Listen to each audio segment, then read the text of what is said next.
Setiap tanggal 28 Oktober, Gereja Katolik merayakan pesta Santo Simon dan Yudas, Rasul dan Martir. Pesta kedua rasul ini dirayakan bersama, mungkin karena nama keduanya yang selalu disebutkan serentak berurutan dalam Injil-Injil sinoptik, dan karena keduanya sama-sama mengalami nasib sebagai martir di negeri Persia, sekarang Iran. Simon selain dikenal sebagai saudara sepupu Yesus, juga dikenal sebagai saudara Rasul Yakobus Muda dan Yudas. Julukannya si Selot berarti yang rajin, yang meluap semangatnya dalam mempelajari dan menaati hukum Taurat Yahudi.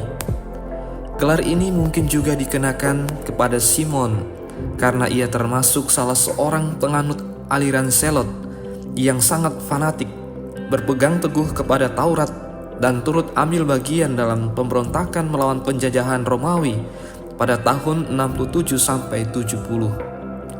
Kisah hidup dan karyanya sebagai rasul tidak dicantumkan dalam Injil, namun berdasarkan beberapa tradisi, Simon pernah mewartakan Injil di Mesir dan kemudian bergabung dengan Yudas di Mesopotamia. Dari sana mereka pergi sebagai misionaris ke negeri Persia, Iran, hingga menemui ajalnya sebagai martir bersama Yudas. Yudas yang disebut juga Tadeus yang berarti yang berani adalah saudara Rasul Yakobus Muda.